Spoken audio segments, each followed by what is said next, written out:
Tu écris des scripts bash, mais parfois ça casse, ça supprime des fichiers par accident, ou pire, ça ne marche pas du tout comme prévu. Aujourd'hui, je vais te montrer 5 erreurs fréquentes en bash et comment les éviter. Erreur numéro 1, espace et guillemets. Imaginons que j'ai un fichier qui s'appelle mon espace fichier.txt. Mon fichier.txt. Maintenant, on va initialiser une variable avec ce fichier. J'ai donc ma variable, mon fichier.txt. On va essayer de supprimer le fichier. Si je fais rm $fichier, erreur. Et oui, effectivement, on essaie de supprimer mon et fichier.txt, comme si j'avais deux fichiers. Pour éviter cette erreur, on va encapsuler notre variable avec des guillemets pour qu'elle soit prise en une seule fois. Guillemets $fichier, et là, mon fichier est bien supprimé. Conclusion, toujours entourer tes variables avec des guillemets. Et même mieux encore, toujours je recrée mon fichier, je réinitialise ma variable avec mon fichier, et si jamais je veux supprimer ce fichier, je vais encapsuler le nom de ma variable par des guillemets, et je vais même encapsuler le nom de ma variable par des accolades.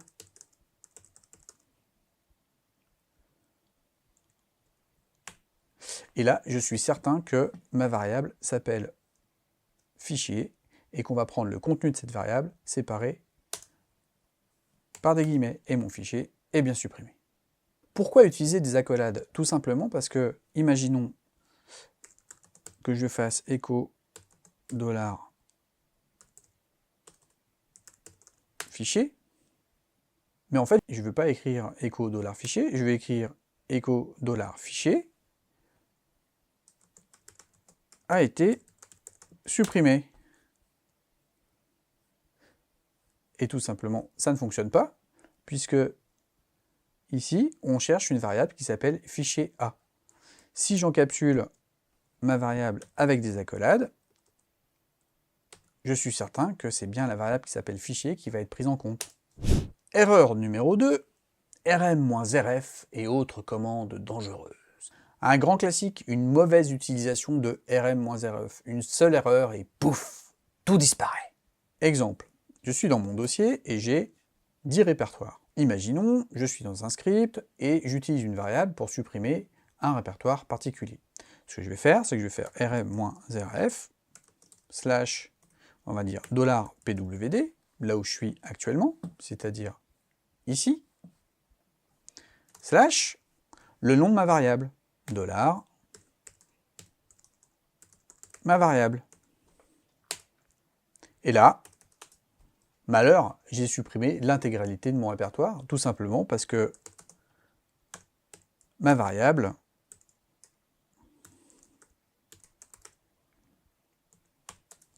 était vide. La solution, toujours vérifier qu'une variable est définie avant de l'utiliser. Donc, dans notre cas, je vais recréer mes petits répertoires. mkdir -p, mon dossier, voilà. Donc j'ai recréé mes 10 répertoires, et je vais maintenant vouloir supprimer un de ces répertoires au travers de ma variable, sachant que, actuellement, ma variable est vide. Donc, pour ne pas faire de bêtises, je vais tester si ma variable est définie ou non.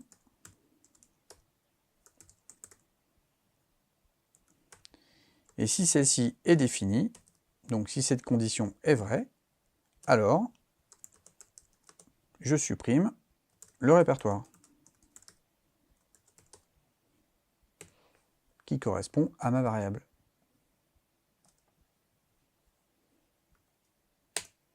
Voilà. Donc ici, j'ai toujours mes 10 répertoires, puisque ma variable n'était pas définie. Alors maintenant, on va la définir, mais vide. Si je relance mon test, j'ai toujours mes 10 répertoires, puisque j'ai testé que ma variable n'était pas vide. Maintenant, je vais recommencer, avec ma variable égale dir1, je relance ma suppression, dir1 a bien disparu. Et si vous voulez savoir a posteriori pourquoi votre script a fait une bêtise, je vous encourage, avant d'exécuter une commande, de faire un écho de cette commande dans un fichier log, ce qui vous permettra de vérifier en fait ce que vous avez réellement exécuté. Troisième erreur, la mauvaise gestion des erreurs. Tu exécutes une commande, mais tu ne vérifies jamais si elle a réussi ou échoué. Résultat, tu continues d'exécuter ton script sans te soucier de ce qui s'est passé précédemment. Imaginons que j'ai un petit script qui va tout simplement copier un fichier. Copyfic.sh. Alors,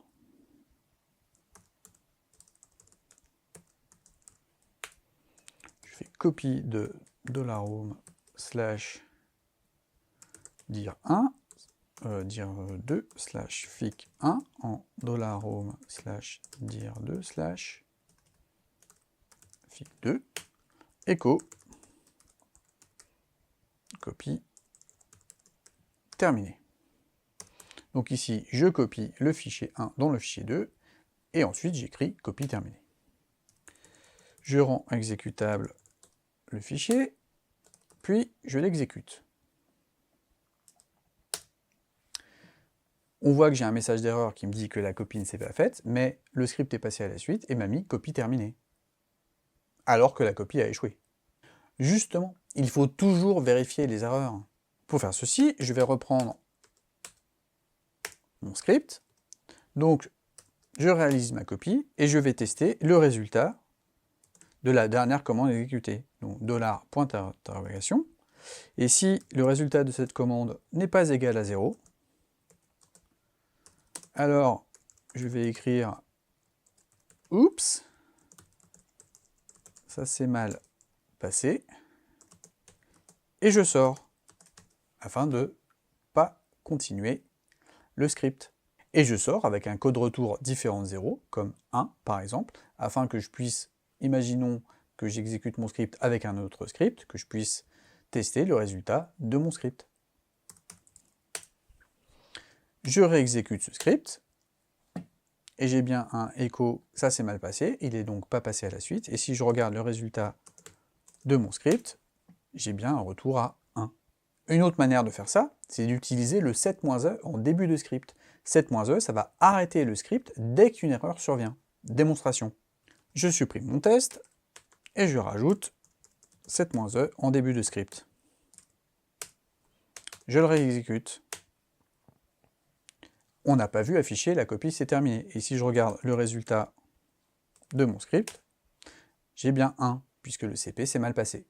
Erreur numéro 4, la mauvaise gestion des permissions. Tu as déjà tapé ça en désespoir de cause? Plutôt que de faire n'importe quoi, utilise les bonnes permissions. Par exemple, pour exécuter un script, le droit d'exécution au user suffit. Donc si je remets